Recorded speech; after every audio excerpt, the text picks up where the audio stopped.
यदि यहां मेरा मित्र संकट में है तो वहां तुम्हारा ज्येष्ठ भी संकट में है अर्जुन। अब निर्णय तुम्हारा है, अपने ज्येष्ठ के प्राण बचाओ या उसके दम घुटने की प्रतीक्षा करो। सेनापति कर्ण, मेरी रक्षा करो।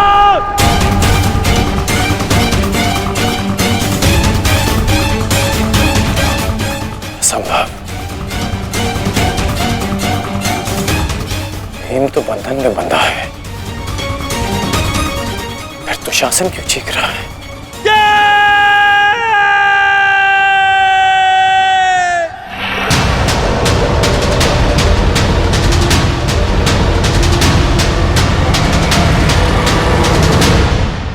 तुम ये सोच रहे हो ना कर्ण कि विकोदर भीम तुम्हारी पाश से कैसे निकल गए?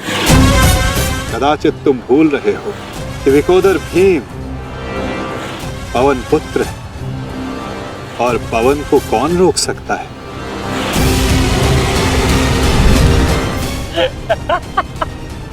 वाह रे वाह कुंती पुत्र हो,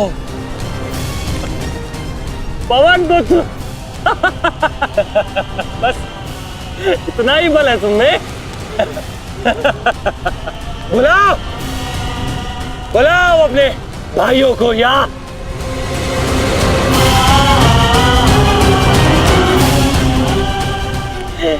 पांच पिताओं को।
क्या कहा था तुमने?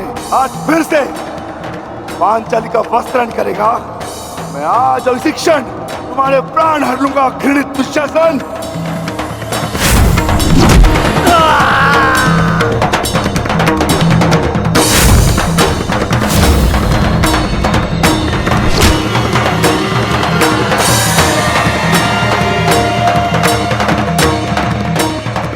इसी भांति तुम पांचाली के केश पकड़कर द्यूत सभा में लाए थे ना?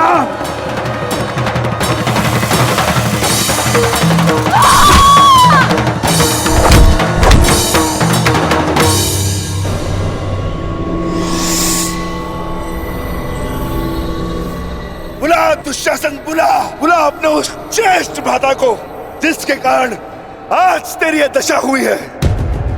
बुलाओ अपने 98 भाइयों को जो तेरे कारण और तेरे ज्येष्ठ के कारण धरती और नरक के मार्ग में फंसे हैं। बुला दुशासन, बुला, आज तो तू बुला। तुझको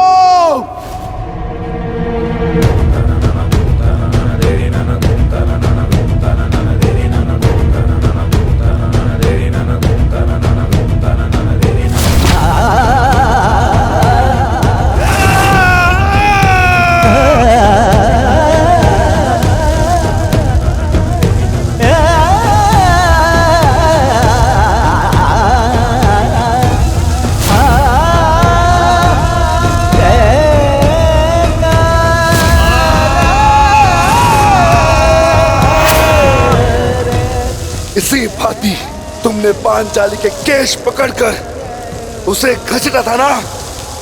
चल दुशासन।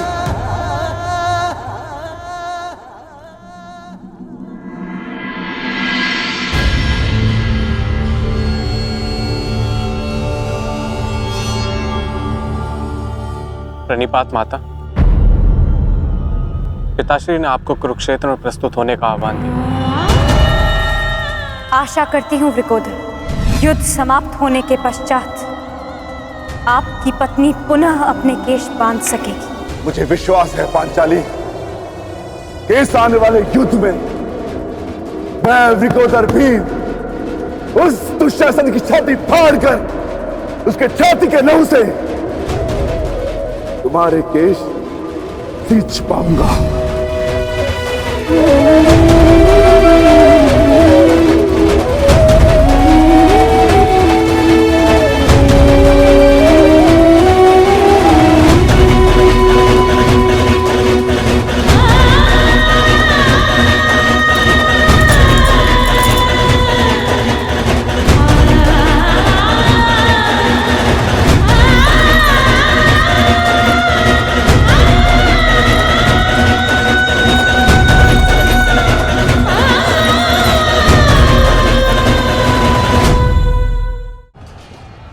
भ्राता भीम की पुकार का अर्थ तो समझ रहे हो ना दुर्योधन?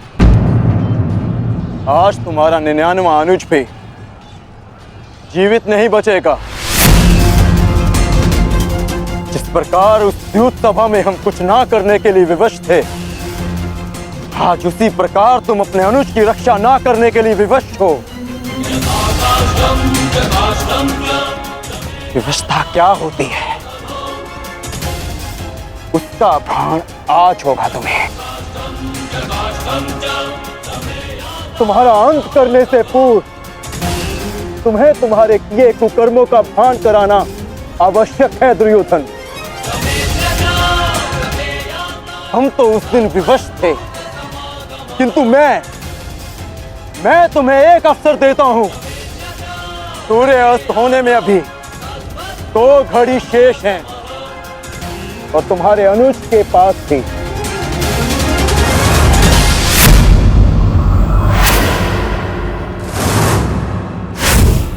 जाओ, बचा सकते हो तो बचा लो अपने अनुज को।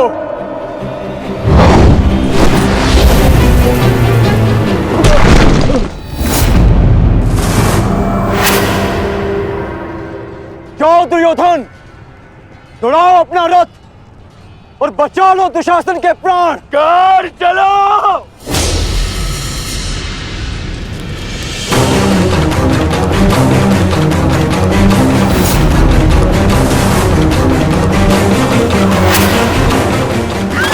ध्यान रखना कर्ण, आज किसी के रथ का वेग राजा भीम के प्रहार से अधिक शक्तिशाली नहीं होगा। आज पांचाली के अपमान का प्रतिकार लेने से कोई नहीं रोक सकता राजा भीम को।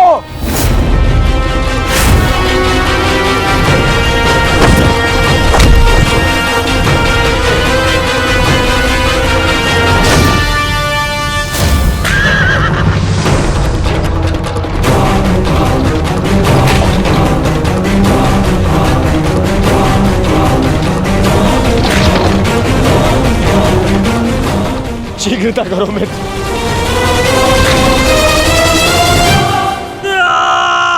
चीखो दुशासन चीखो, इतना चीखो कि अंधा युग तुम्हें सुन तो सके कि जिन्हें द्रौपदी का क्रंदन दिखाई ना दिया उन्हें तेरा ये रुदन सुनाई तो दे।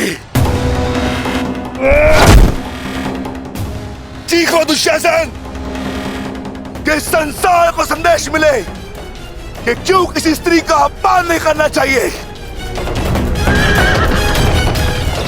एक नारी के टूटे हुए दर्प के टुकड़े जब छाती में चुभते हैं तो कैसा लगता है। गति बढ़ाओ मित्र, मेरा अनुज संकट में है।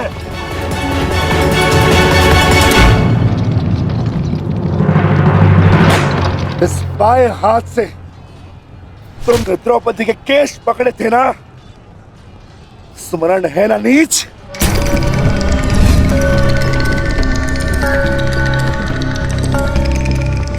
तुमने पांचाली का नहीं समस्त नारी जाति का अपमान किया है।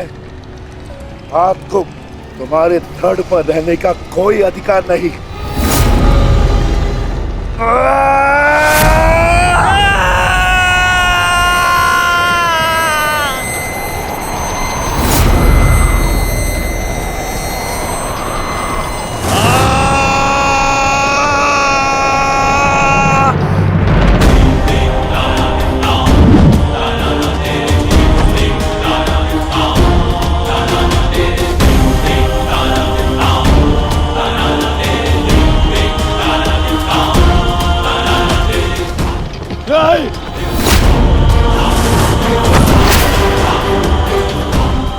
इसी दाएं हाथ से तुमने द्रौपदी का चीर पकड़कर खींचा था ना।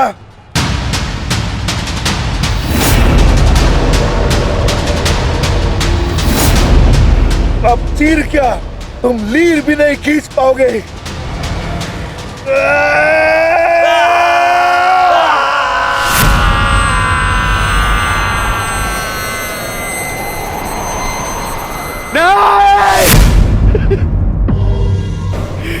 बस करो संजय, बस करो, मुझे कुछ और नहीं सुनना।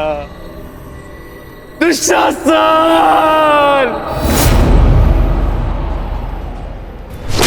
इसी छाती को पीट पीट कर तुमने पुरुषार्थ का ढोल पीटा था ना, अपने पुरुष होने का दम भरा था ना। अब मैं पीटता हूं तुम्हारी छाती।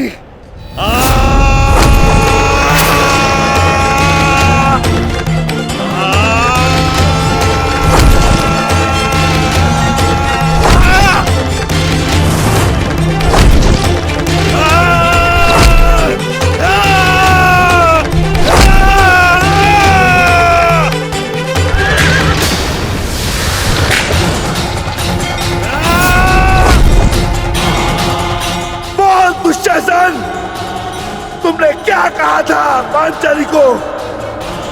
बोल, तुमने क्या कहा था पांचाली को? वैश्या! बोल दुशासन, फिर से बोल।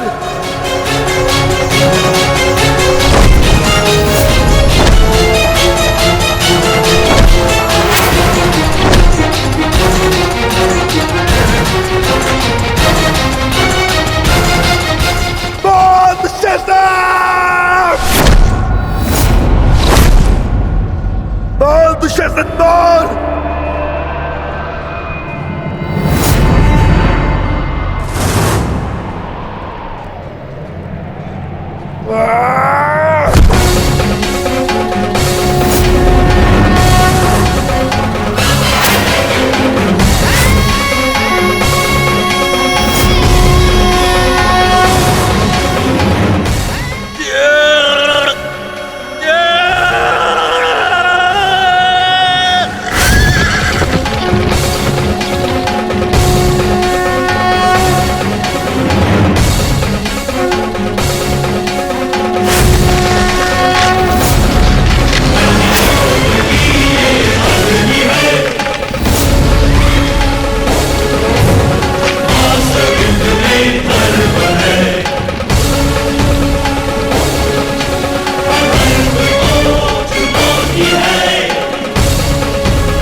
दंत पुत्र था, मैं देव पुत्र था। तुमने मुझे क्या बना दिया दुशासन?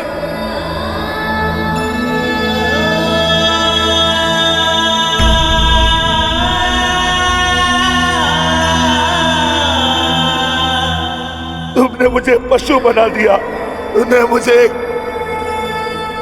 एक राक्षस बना दिया।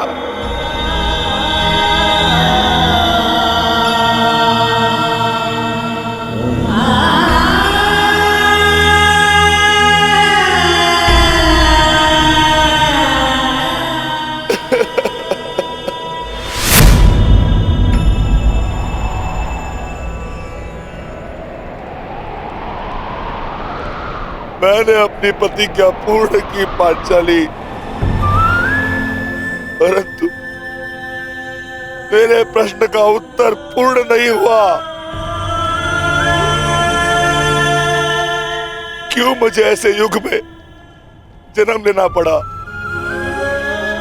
जहां मुझे अपने ही भाई के रक्त से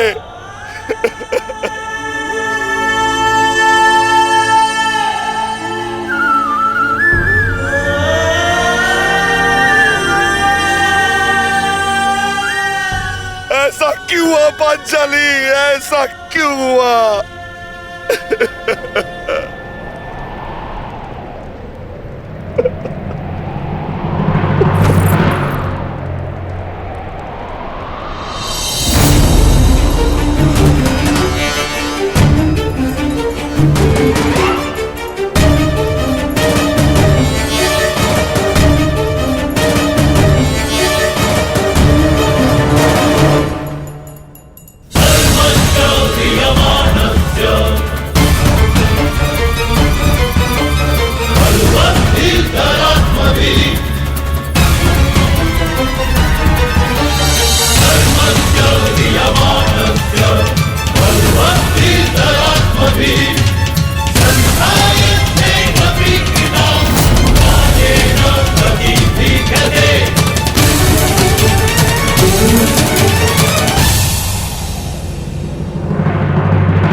देख रहे हो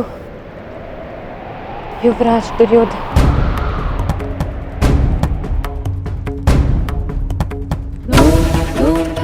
देख रहे हो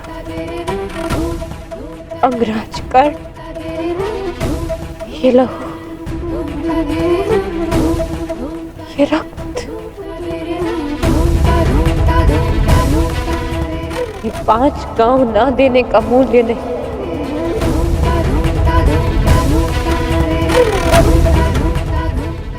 ये पंचभूत से बनी सृष्टि के सबसे बड़े सृजन,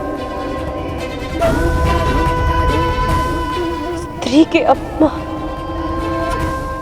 उसे यातना देने का मूल्य।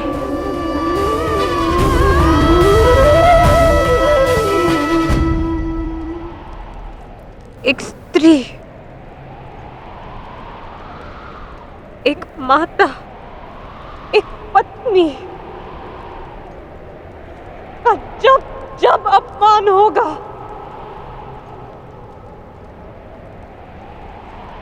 तब तब ऐसा दृश्य दोहराया जाएगा।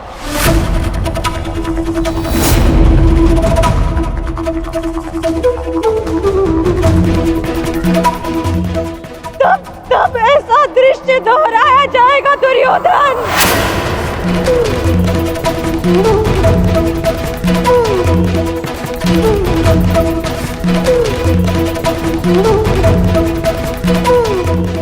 एक स्त्री को अश्रुओं से स्नान कराने का मूल्य रक्त स्नान से चुकाया जाएगा। आज मेरी पीड़ा कम नहीं हुई है, और बढ़ गई है।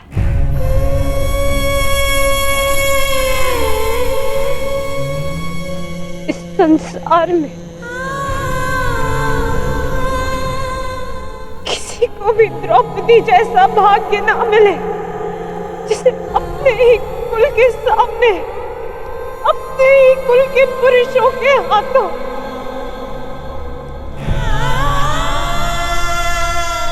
अपमान सहना पड़ा और अपने ही कुल के वंशजों के रक्त से स्नान करना पड़ा।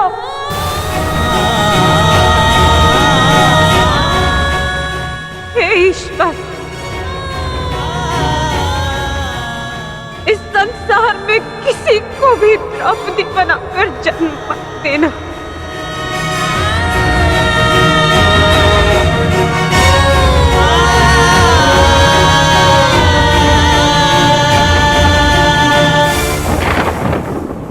आपके लिए अपने प्राण देकर प्रसन्नता होगी मुझे, क्योंकि मेरे माता पिता ने आज तक मेरा मुख नहीं देखा, और मेरे लिए आप ही मेरे पिता और आप ही मेरी माता हैं। मेरा भाई, मेरा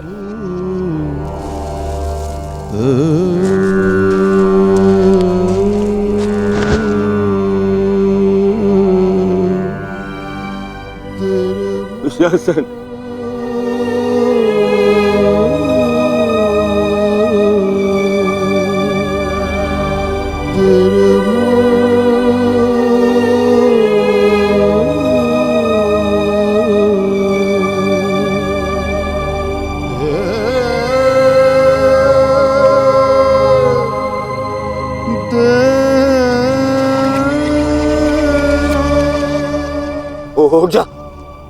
उठ जा देख, युद्ध समाप्त हो गया है। तेरी भुजाओं के बल के सहारे ही तो मुझे संसार पर राज्य करना था।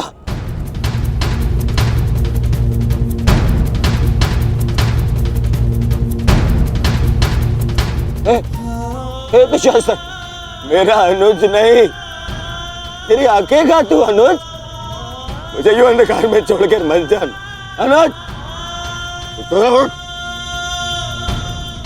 मैं हमारे पिता के भांति अंधा हो जाऊंगा, अंधा हो जाऊंगा। चलो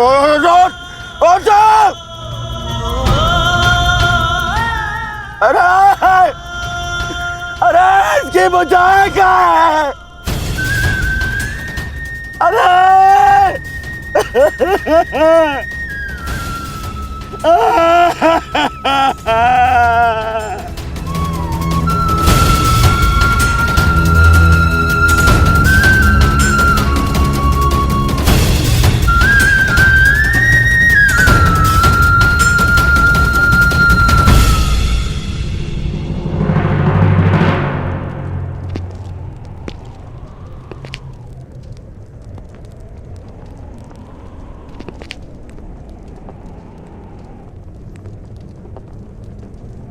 कदाचित तुमने अपने अनुज दुशासन की भुजाओं के बल से ये संसार जीतना चाहा होता दुर्योधन।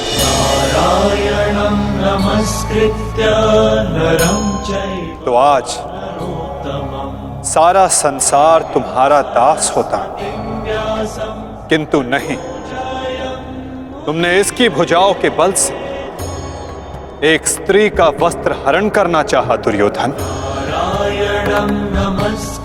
कदाचित तुमने इसकी दुर्जयता के बल से तीनों लोकों पर शासन करना चाहा होता दुर्योधन, तो आज तुम्हें वो भी मिल जाता। परंतु नहीं, तुमने ऐसा नहीं किया दुर्योधन। तुमने अपने अनुज दुशासन के मन में कुटिलता और कुचक्र का षड्यंत्र रच दिया।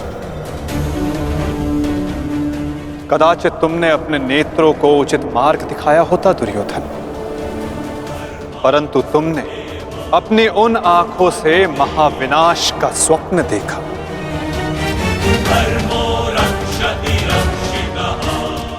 स्मरण रहे दुर्योधन, नियति, धरती और प्रकृति, ये तीनों स्त्री हैं, और जब जब स्त्री का अपमान होगा, नियति पुरुष के विरुद्ध होगी। धरती उस अपमान का भार नहीं सहेगी और प्रकृति उसे नष्ट कर देगी।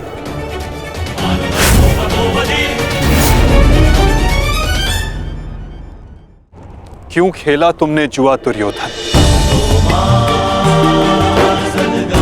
क्या तुम्हारे अनुजों में, क्या तुम में पुरुषार्थ कम था जो द्यूत खेलने की आवश्यकता पड़ी?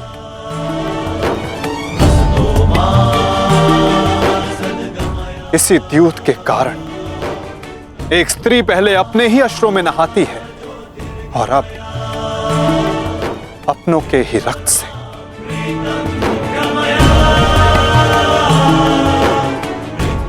क्यों किया तुमने ये लालच दुर्योधन? क्यों रचा ये कुचक्र? इसी द्यूत, इसी कुचक्र, इसी लालच के कारण रचता है ये युद्ध, ये महाविनाश, ये महाभारत।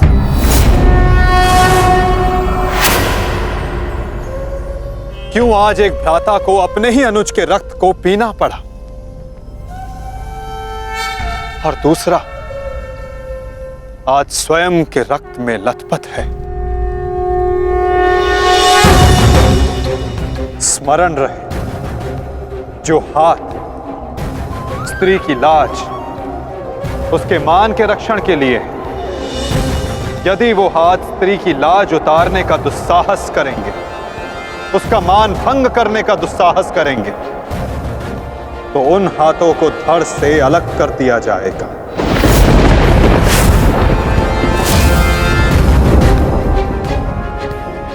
जो वस्त्र हरण करेंगे उनका प्राण हरण होगा।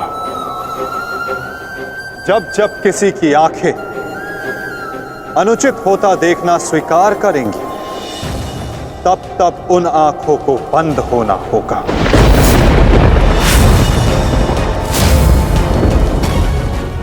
यही नियति है, यही प्रारब्ध है और यही है इस महाभारत का कारण और निवारण।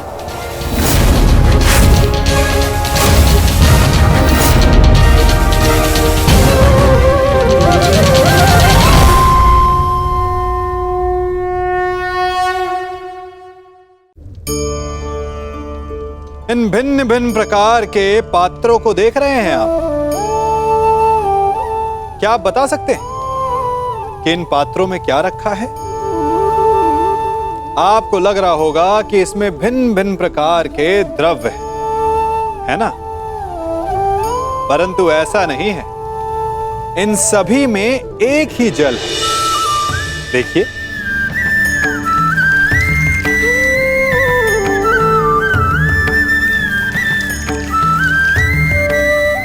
परंतु ये भिन्न भिन्न लगते हैं क्योंकि जिसमें ये जल रखा है उसके रंग को परिभाषित करता है।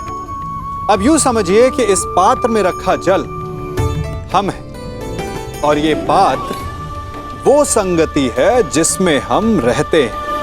हमारी संगति के गुण धर्म हमें, हमारे व्यक्तित्व को, हमारे संप्रेषण को बहुत प्रभावित करते हैं। इसलिए अपनी संगति पर जिनके साथ रह रहे हैं उन्हें चुनने में सावधानी बरतें, क्योंकि जल को अपना पात्र चुनने का अधिकार नहीं, किंतु हमें अपनी संगति चुनने का अधिकार अवश्य है। जो वस्त्र हरण करेंगे उनका प्राण हरण होगा। जब जब किसी की आंखें अनुचित होता देखना स्वीकार करेंगी, तब तब उन आंखों को बंद होना होगा। यही नियति है, यही प्रारब्ध है और यही है इस महाभारत का कारण और निवारण।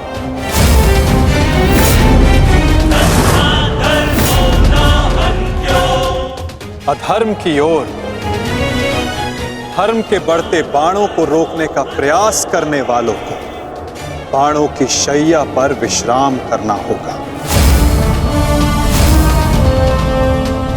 जो अधर्म की आज्ञा पर शीश झुकाएंगे उन्हें स्वयं का शीश कटाना होगा।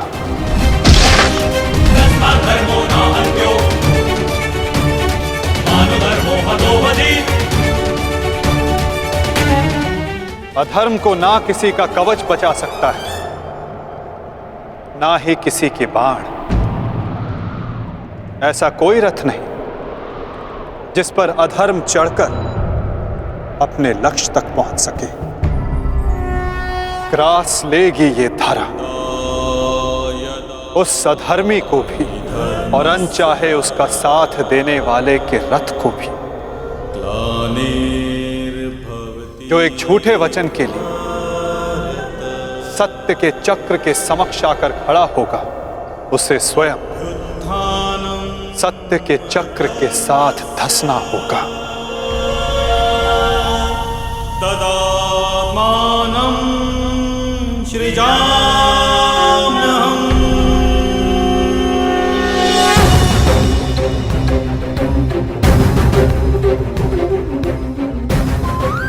ये तुम्हारे अपमान का नहीं, समस्त स्त्री जाति के अपमान का प्रतिकार है पांचाली।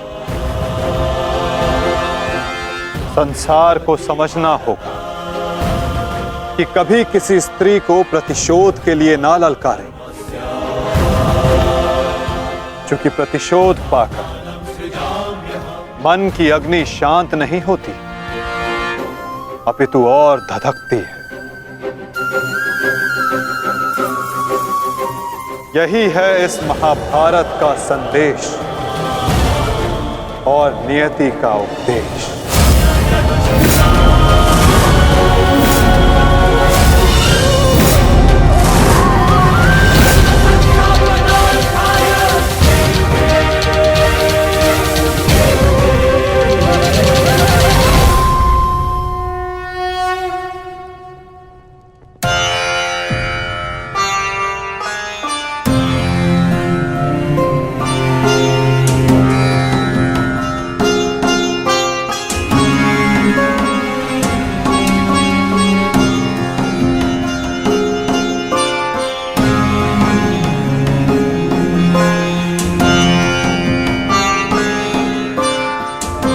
अपने आप को संभालो मित्र, एक योद्धा को रोकर विदा नहीं करते।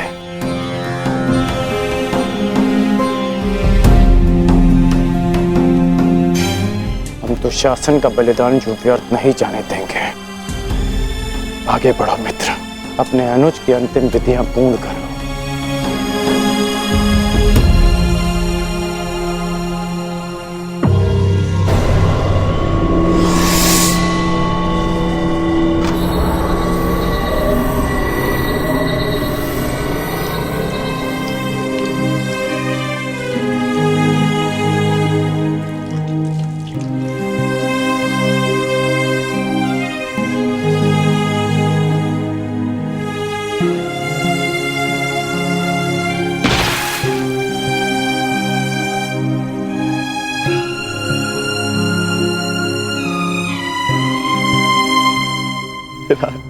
अच्छा, प्रेहि प्रेहि पतिभिः पूर्वैर्भिः यत्रा ना पूर्वे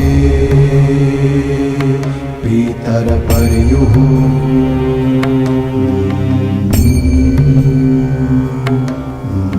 भूभराजना स्वधया वरुणं च दिवम्। पुत्र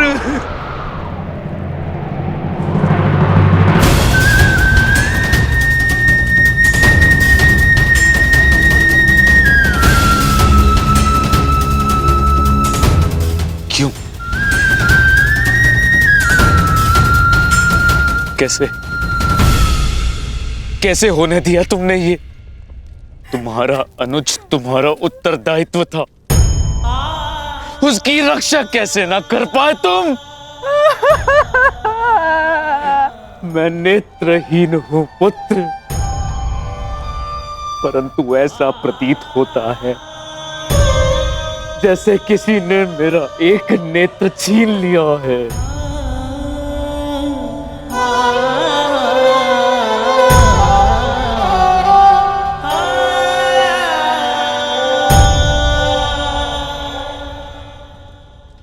कहते हैं सर्वनाश उत्पन्न होने पर जो उसे आधा बचा ले पुत्र, वो ज्ञानी होता है पुत्र। मैं अपने 99 पुत्रों को तो खो चुकी हूँ, परंतु मैं अपना अंतिम पुत्र नहीं खोना चाहती, नहीं खोना चाहती।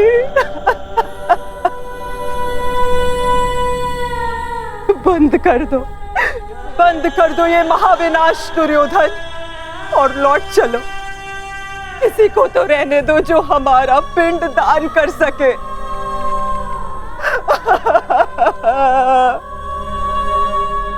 चलो पुत्र, लौट चलो। नहीं, अब इस युद्ध को रोका नहीं जा सकता। मैं इस युद्ध के ऐसे पड़ाव पर पहुंच चुका हूं जहां से पीछे लौटना संभव नहीं।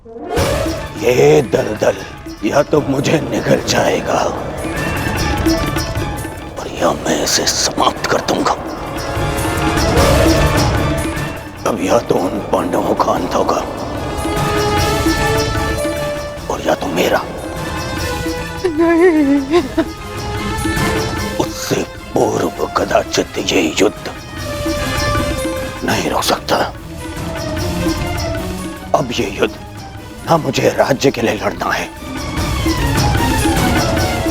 और ना ही सम्राट बनने के लिए। ये युद्ध करना है प्रतिकार के लिए। जिन पांडवों ने मेरे 99 भ्राताओं का वध किया, उनके वंश का समूल नाश करूंगा मैं।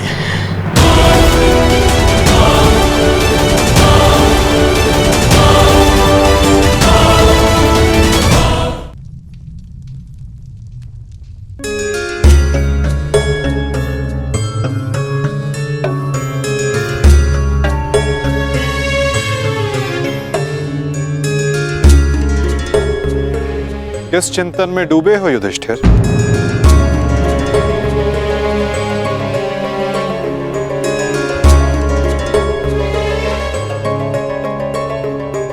प्रणिपात वासुदेव।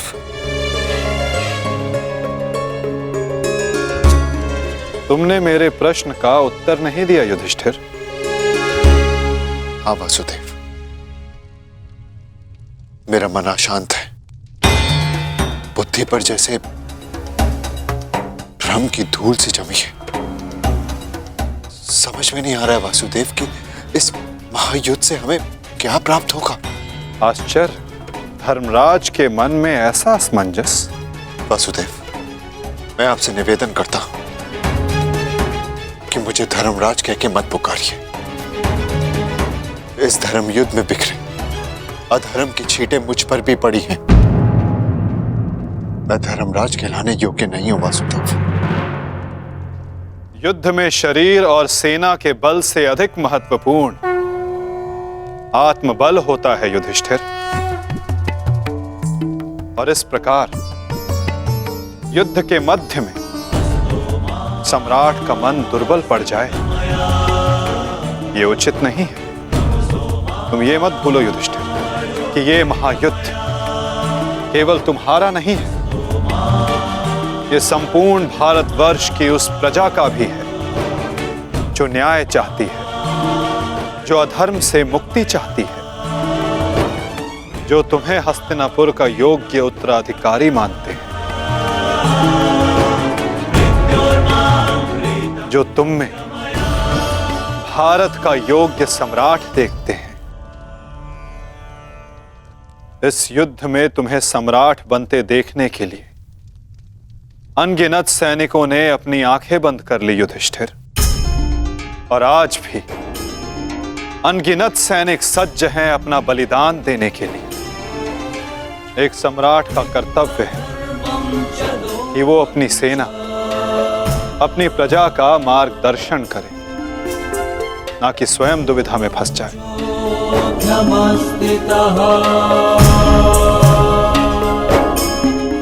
किंतु प्रश्न ये है कि सम्राट के मन में ये प्रश्न आया क्यों? कहीं सम्राट को ऐसा तो नहीं लगता कि उनके प्रिय अनुज महायोद्धा अर्जुन पूरे मनोयोग के साथ भाग नहीं ले रहे। कदाचित इसीलिए अंगराज अब तक युद्ध क्षेत्र में है। अंगराज का वध केवल अर्जुन के हाथों संभव है।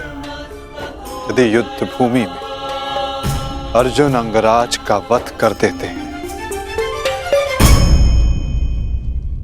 तो अवश्य ये संभव है युधिष्ठिर।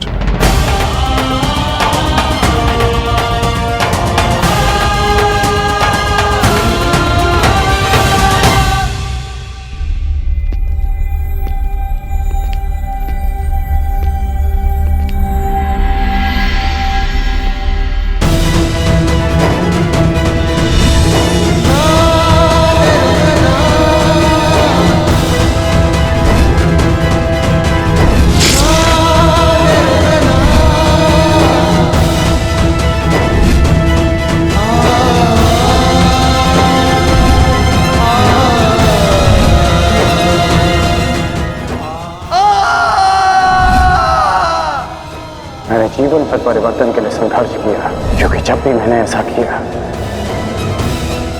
तो मैंने लोगों की आंखों में आशा की किरण देखी।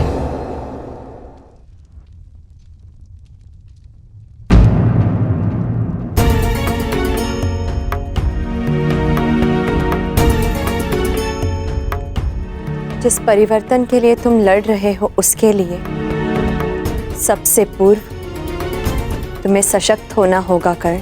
कुछ समझ नहीं पा रहा हूं वृषाली। लगभग अपने सारे प्रिय खो चुका हूं। हमारी अगली पीढ़ी जिसके लिए मैंने परिवर्तन का स्वप्न देखा था वो तो बची ही नहीं। फिर इस परिवर्तन का क्या लाभ?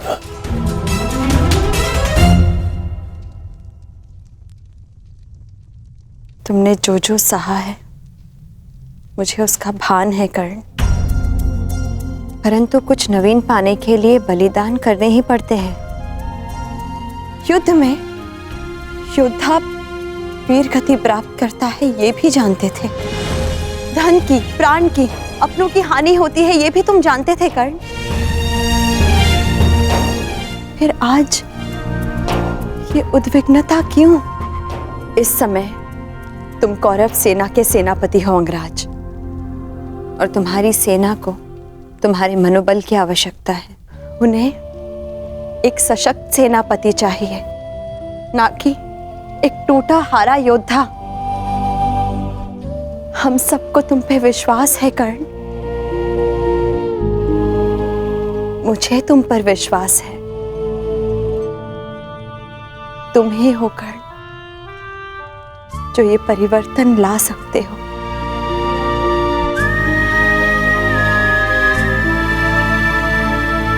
तुम्हें कितने कष्ट दिए हैं, फिर भी सदा तुमने मेरा साथ दिया, मुझे साहस दिया।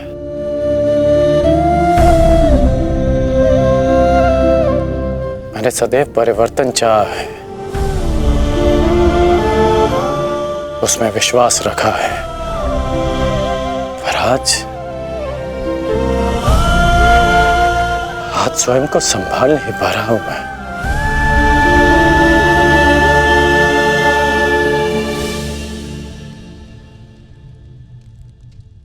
स्वयं को संभालो सरसेनापति, इस तरह टूटो मत, क्योंकि अगर तुम टूटे तो परिवर्तन का वो स्वप्न टूट जाएगा।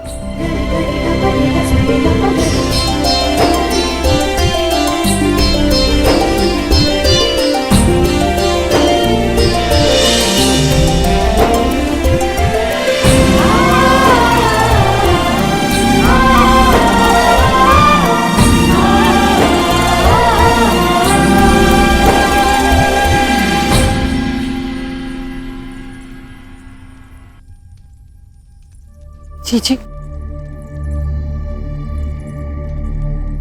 एकांत। जी मैं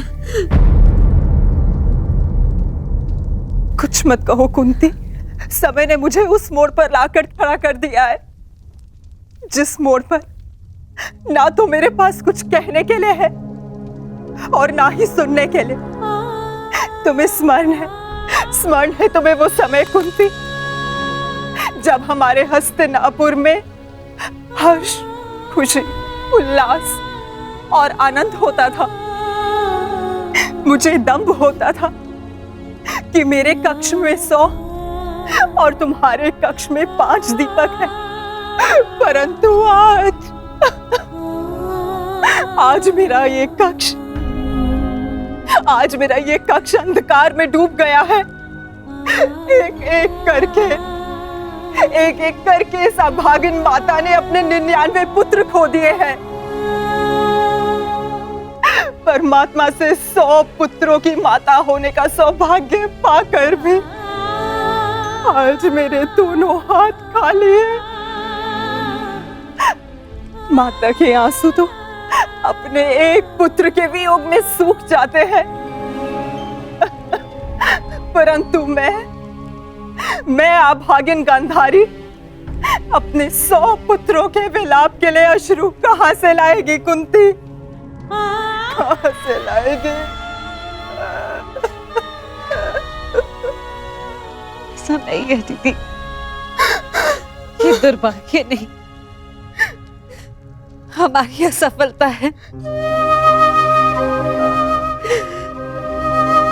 दीपक का दर में जलना ये तो संभालने वाले के हाथ में है कि वो उस दीपक से प्रकाश करवाता है या अपने घर को सुहा कर लेता है, या अपने संतान पर अपना नियंत्रण खोने के कारण ये युद्ध हुआ है, जिसका परिणाम हम माताएं भुगत रही हैं। जो पीड़ा आपकी है जीजी, वही पीड़ा मेरी भी है। आज हम जिस परिस्थिति में हैं, मैं भी स्वयं उसी परिस्थिति में बंधी हूँ।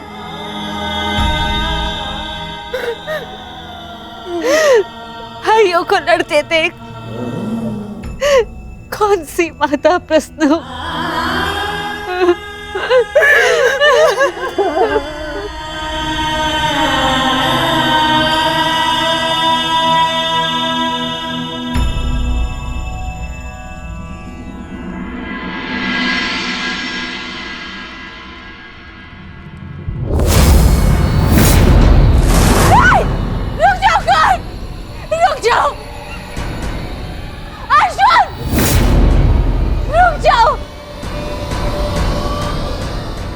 जोड़ती हूँ, दोनों रुक जाओ।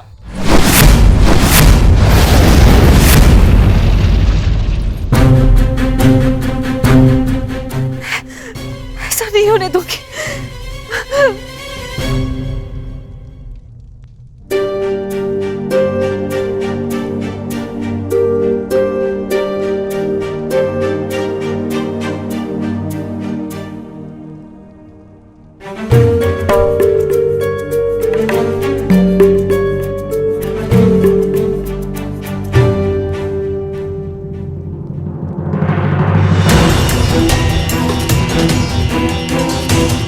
राजमाता,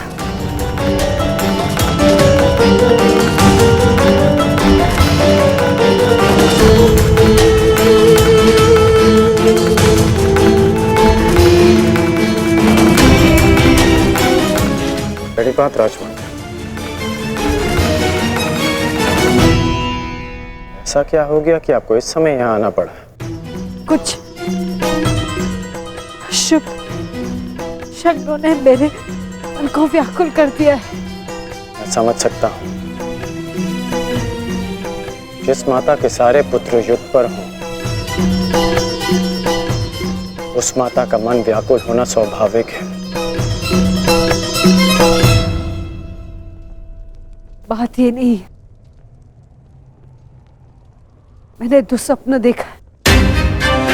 कैसा दुस्वप्न? तुम बांध छड़ा आगे जा रहे हो, अर्जुन भी सजा है और दोनों ने बांध संधान कर दिया।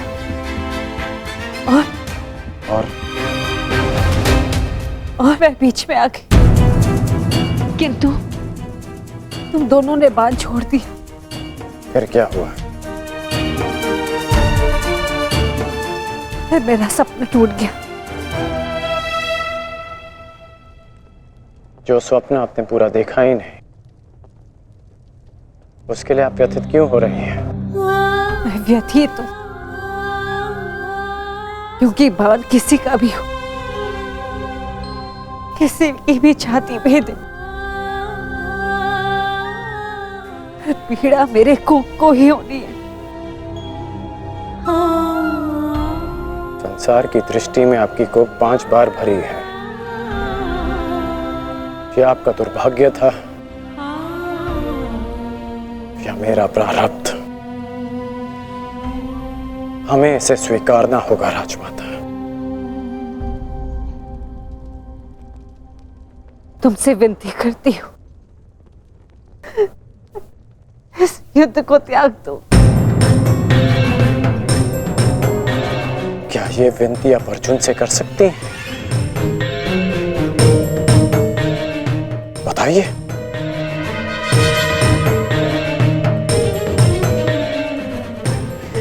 मैं विवश हूं। परंतु हम विवश नहीं हैं पुत्र।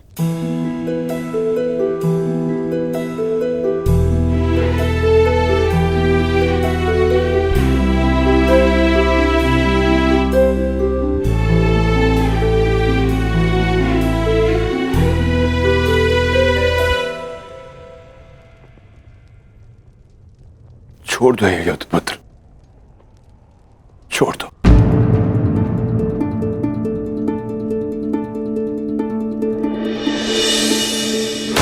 पिताश्री, आपके पिता के आदेश के साथ साथ हमारा आदेश भी सम्मिलित है पुत्र। छोड़ दो ये युद्ध।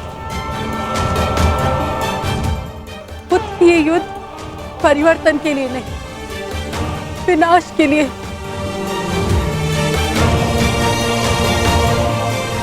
समझ लो कि हम अपने पालन पोषण के ऋण का मूल्य मांग रहे हैं तुमसे।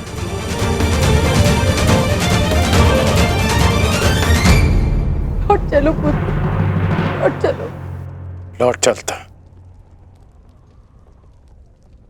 लौट चलता यदि मैं केवल राधेकरण होता।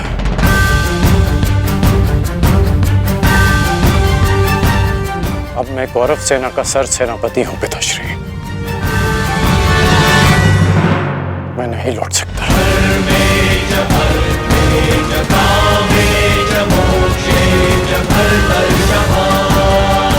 मेरा कर्तव्य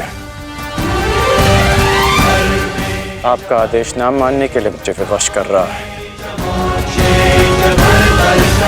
मैं नहीं लौट सकता माता। ब्रह्म मुहूर्त में देखा गया सपना सत्य नहीं होता है पुत्र।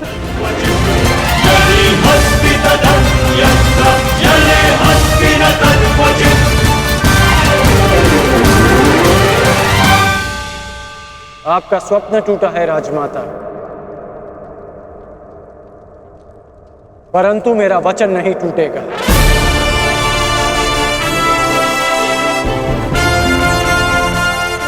सूर्योदय होने को है। मेरा अर्घ देने का समय हो गया।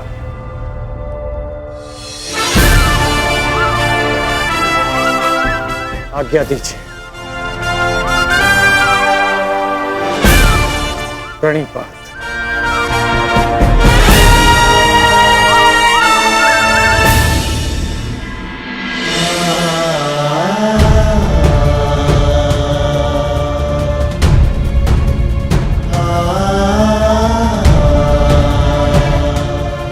आज्ञा दीजिए पिताश्री। आयुष्मान भव।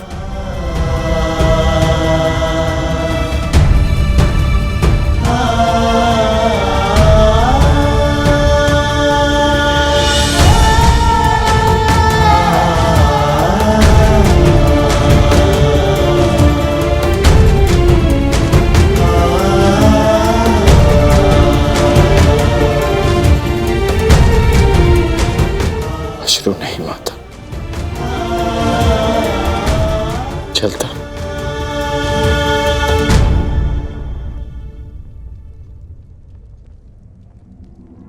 यशस्वी भव।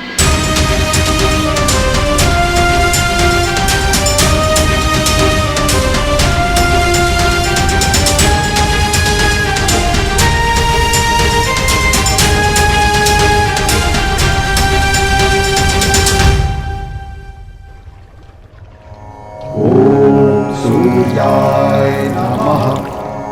ॐ भार्गवे नमः। ॐ खगाय नमः। ॐ श्री सवित्रे सूर्यनारायणाय नमः।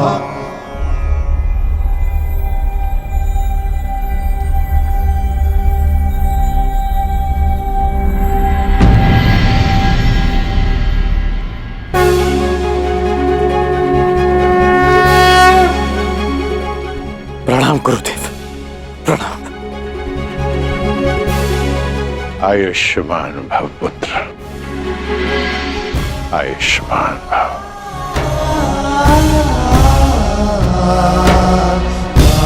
गुरुदेव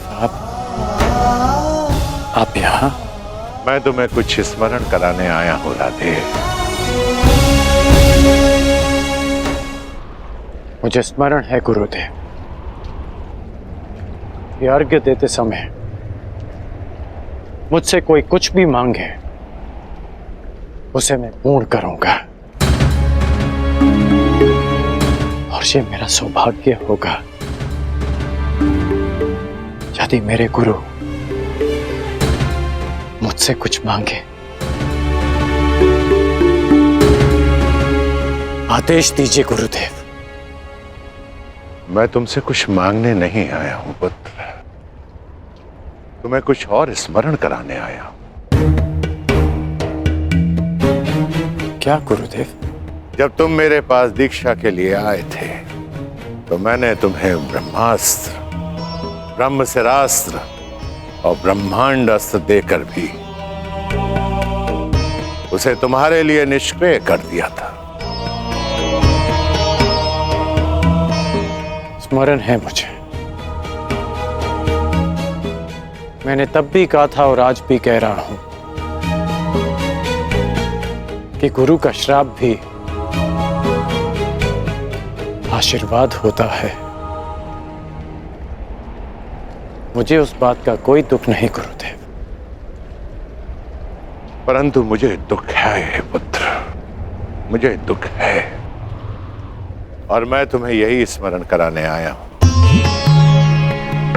उस भूल का पश्चाताप करने के लिए मैंने तुम्हें विजय धनुष दिया था। मेरा श्राप तुम्हारे साथ है और पश्चाताप भी पूर्ण हो। समय आ गया है कर्ण, उस विजय धनुष को धारण करने का।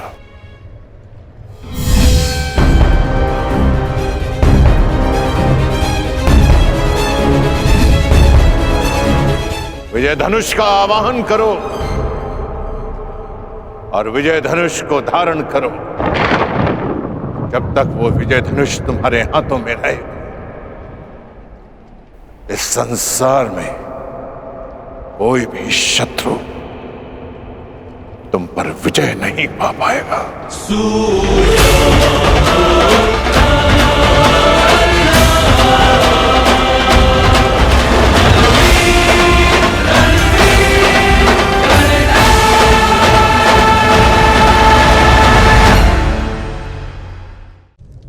हम सभी के जीवन के लिए मित्रता बड़ी महत्वपूर्ण है। हम सभी अपने जीवन में अपने अपने मित्र चुनते हैं। मित्र वो होता है जिसके साथ रहने में, जिसके साथ समय बिताने में आनंद मिले। किंतु क्या मित्रता का अर्थ केवल इतना ही है? मित्रता होनी चाहिए जल और दूध की भांति।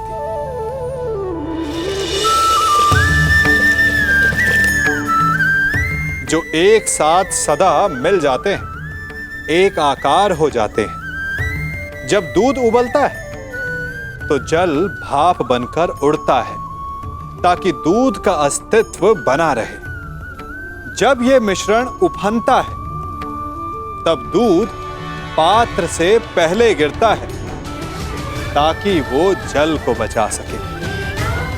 मित्रता भी इसी प्रकार होती है, किंतु यदि दूध में तनिक भी खटास आ जाए तो वो दूध को फाड़ देती है। ठीक इसी प्रकार यदि मित्रता में संदेह आ जाए तो वो मित्रता को समाप्त कर देता है। इसलिए मित्र बनाएं, किंतु झूठे संदेह से सावधान रहें। जब तक तुम्हारे पास विजय धनुष है, इस संसार में कोई भी शत्रु तुम पर विजय नहीं पा पाएगा। मुझे अनुमान है कि क्यों आप मुझे आज विजय धनुष का स्मरण कराने आए हैं। मैं आपको विश्वास दिलाता हूं कि एक चिरंजीवी गुरु का शिष्य आज मृत्युंजय बनेगा, जिसके सामने मृत्यु भी सर झुकाकर आएगी।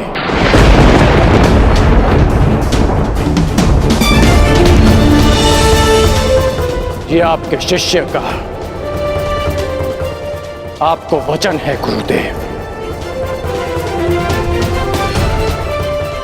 मुझे तुमसे यही आशा है पुत्र, जो अपने वरदान का दान करके भी अपने मित्र का साथ दे। ऐसे शिष्य पर मुझे गर्व है।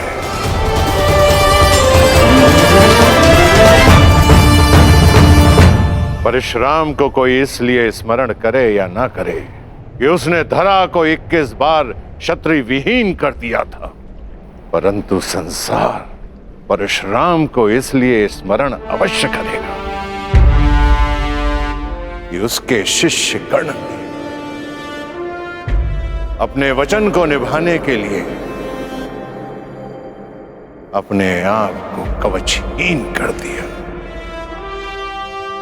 मैं कृतार्थ हुआ कर्ण, कृतार्थ। दिव्य दृष्टि से बाण शक्ति से जीते ये सारा रण, शांत चित्त धरे आत्मबल भरे जीते हर बाधा कर्ण।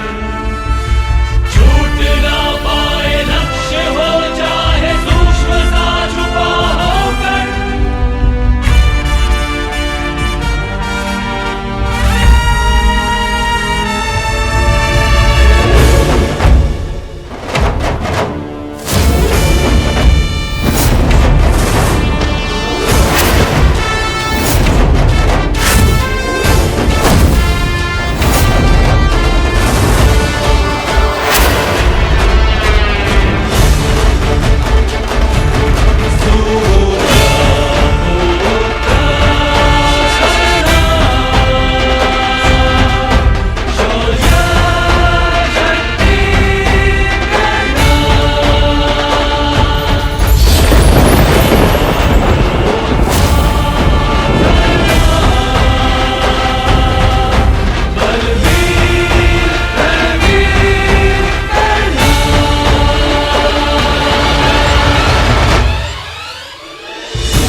स्मरण रखना पुत्र, मैं चिरंजीवी हूं, परंतु तुम्हें मृत्युंजय बनना है। मृत्युंजय।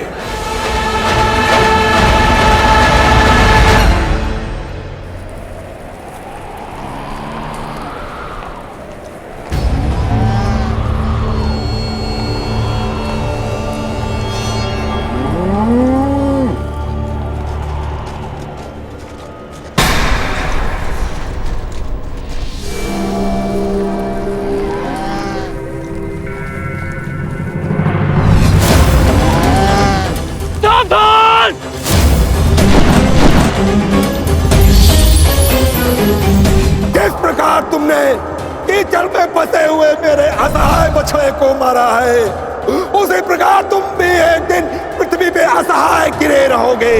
मैं अग्निहोत्र ब्राह्मण विजय तुम्हें श्राप देता हूं।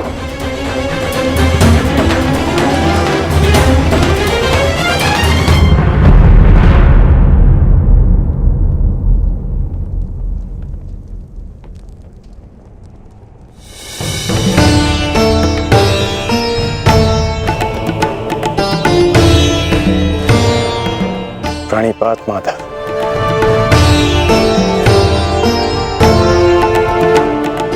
आश्चर्य, मुझे देखकर तुम आश्चर्यचकित नहीं हुए मित्र?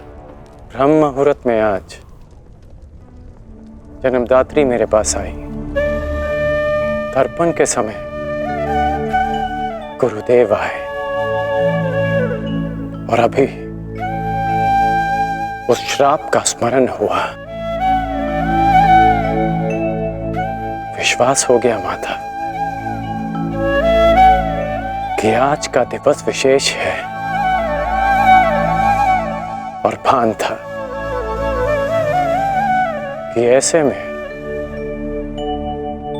माधव मुझसे अवश्य मिलने आएंगे और आप आ गए। यदि तुम्हें मेरे आने का भान था तो तुम्हें मेरे आने का कारण भी भान होगा राधे। कारण और निवारण आपसे श्रेष्ठ कौन जान सकता है माधव। मेरा लक्ष्य परिवर्तन है और मेरा मार्ग है पराक्रम। हर पराक्रम का परिणाम परिवर्तन नहीं होता कौन्तेय। यदि परिणाम परिवर्तन होता तो आज मैं तुम्हारा सारथी होता मित्र। जीवन बड़ा जटिल है माधव। कभी कभी मनुष्य लक्ष्य नहीं चुनता, लक्ष्य और मार्ग उसे चुन लेते हैं। मुझे भी प्रारब्ध ने अपना योद्धा चुना है। परंतु प्रारब्ध योद्धा नहीं बनाता मित्र, योद्धा प्रारब्ध बनता है।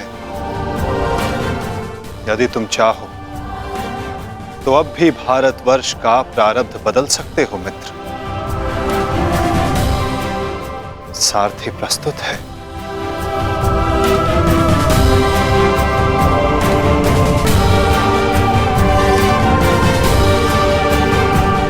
विलंब हो चुका है माधव। ये सारथी अपना रथी चुन चुका है और ये रथी अपना मार्ग। मित्र, कुछ मार्ग नए प्रारंभ पर नहीं, एक अंत पर ले जाते हैं।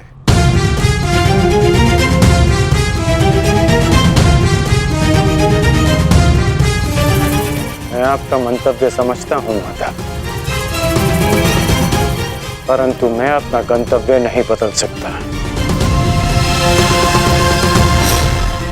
आपसे एक विनती है, अपने रथी से कह दीजिएगा कि सज रहे, क्योंकि आज ये कर्ण अपना द्वंद्व और अपना वचन दोनों पूर्ण करेगा। आज ये कौन्तेय मृत्यु की गोद में अवश्य सोएगा।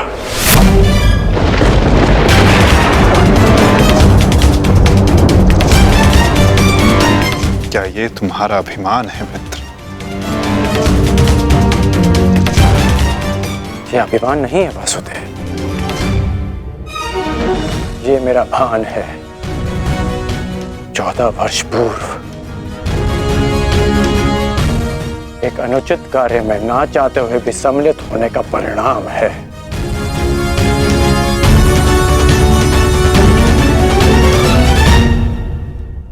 आपने उचित कहा था माधव कि आपका चयन आपका भविष्य चुनता है, और मैं अपना चयन कर चुका हूं।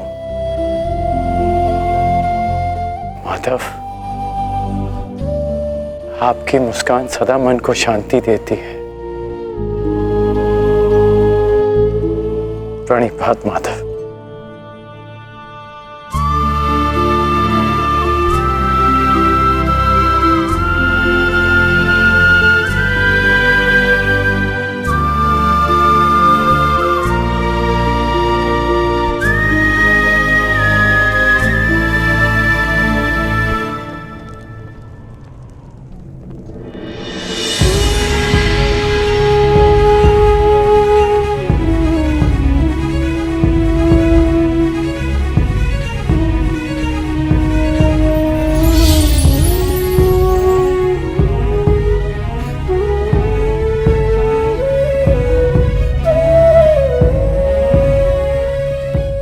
यदि तुमने अपना निर्णय बदल दिया होता मित्र, यदि तुमने मुझे चुना होता, तो आज इस युद्ध में मैं तुम्हारा सारथी होता।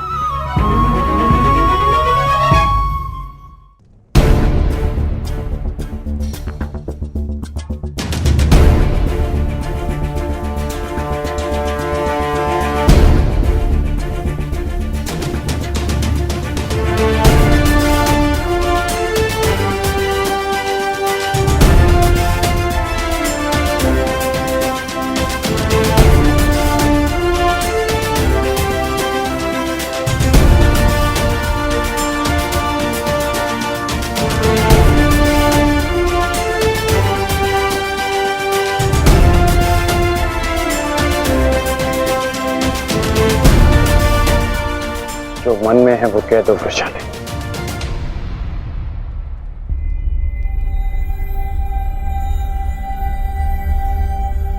विजयी लौटना। मैं वचन देता हूं कि तुम्हारे राधे की कीर्ति विजयी लौटेगी और तुम सदा उस पर गर्वित होगे।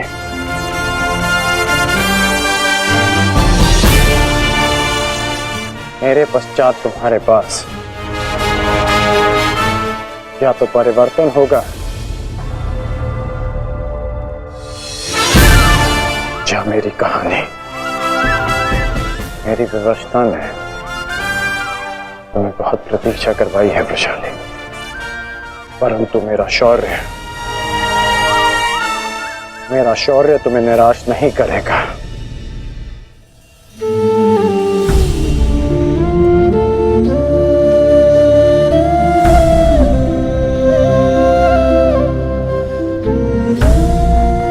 चलता हूं।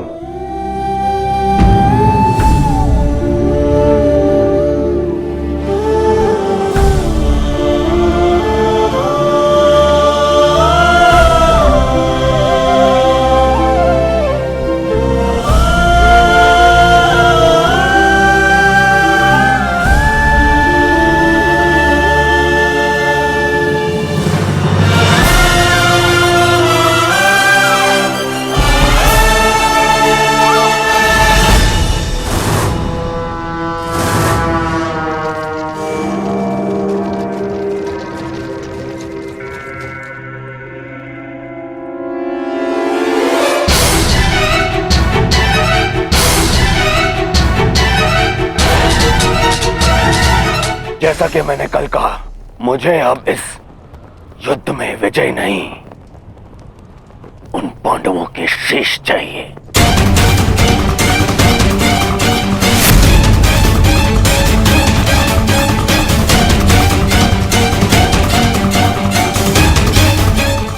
वचन दो मित्र, वचन दो मुझे कि आज कम से कम एक कौंतेय पुत्र जीवित नहीं बचेगा और वो धनुर्धर होगा।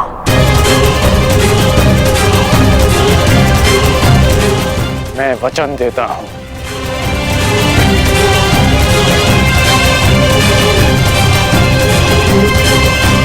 अंगराज, मुझे मेरे दुशासन की मृत्यु का प्रतिशोध चाहिए, बस। प्रतिशोध मिलेगा मामाश्री।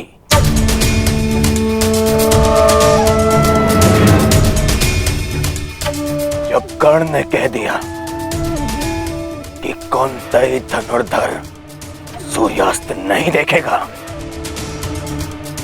तो वो नहीं देखेगा। अच्छा, युद्ध में महाबली कर्ण तो पिछले 1 सप्ताह से हैं और लगभग अर्जुन से ही इनका द्वंद्व हुआ है। प्रश्न तो ये है कि ये द्वंद्व अधूरा क्यों रह जाता है प्रतिदिन? क्यों? क्या कारण है कि अर्जुन प्रतिदिन बच जाता है? प्रतिदिन क्यों? कहीं ऐसा तो नहीं कि अंगराज कर्ण के बाणों में अब वो तेज नहीं रहा? यदि तेज नहीं होता तो आप जीवित नहीं बचते गांधार राज। मैं अर्जुन से श्रेष्ठ धनुर्धर हूं और ये मैं आज सिद्ध करके रहूंगा।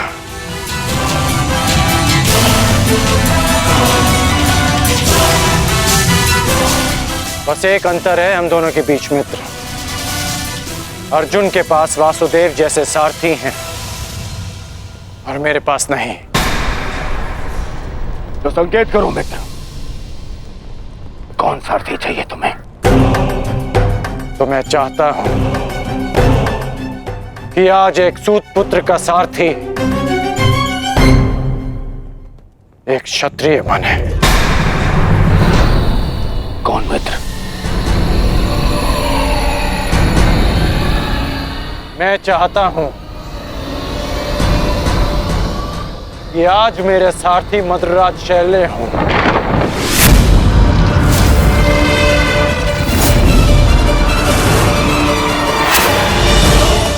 असंभव! सोचना भी नहीं कर्ण। यदि मुझे यह प्रस्ताव दिया गया तो इसी क्षण मैं युद्ध छोड़ता हूं। यह प्रस्ताव नहीं, आदेश है मद्रराज।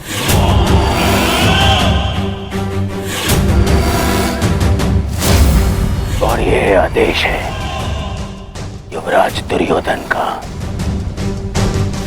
इसे तुम टाल नहीं सकते हो क्योंकि तुम वचन में बंधे हो। आज अनुभव हुआ है, बिना सोचे समझे किसी को वचन देने का परिणाम बुरा ही होता है। ठीक है युवराज, मुझे अंगराज का साथी बनना स्वीकार्य है, परंतु मैं कुल जाति और स्वभाव से सूत नहीं हूं, इसीलिए हर पक्ष पर अपनी निरपक्ष कटु मंत्रणा दूंगा। क्या अंगराज को यह स्वीकार है?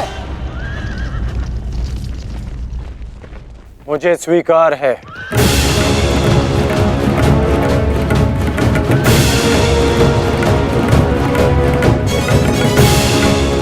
आप रथ की राह संभालिए, युद्ध की भागदौड़ मैं संभालता हूं। ठीक है अंगराज, मुझे भी स्वीकार है। रथ पे पदार्पण कीजिए, आपका साथी प्रस्तुत है आपके लिए। तुम्हारे रथ को मृत्यु की राह पे ले जाने के लिए। युद्ध भी विचित्र संगम होता है पार्थ। कभी रथी को सारथी के रूप में मित्र दे देता है, कभी सारथी के रूप में एक रथी को शत्रु। मैं समझा नहीं माता। समझने का समय अभी शेष नहीं है धनंजय, अभी समय है युद्ध करने का। क्या तुम सज्ज हो पार्थ? जी माता। तो अपने बाणों की नोक एक बार फिर से जांच लो पार्थ। अपने गांडीव की प्रत्यंचा का तनाव एक बार फिर से अनुभव कर, क्योंकि आज का आने वाला युद्ध तुम्हारे जीवन का सबसे महत्वपूर्ण युद्ध होगा पार्थ। मैं अपने जीवन के सबसे महत्वपूर्ण द्वंद्व और सबसे बड़े उद्देश्य के लिए सज्ज हूं माता।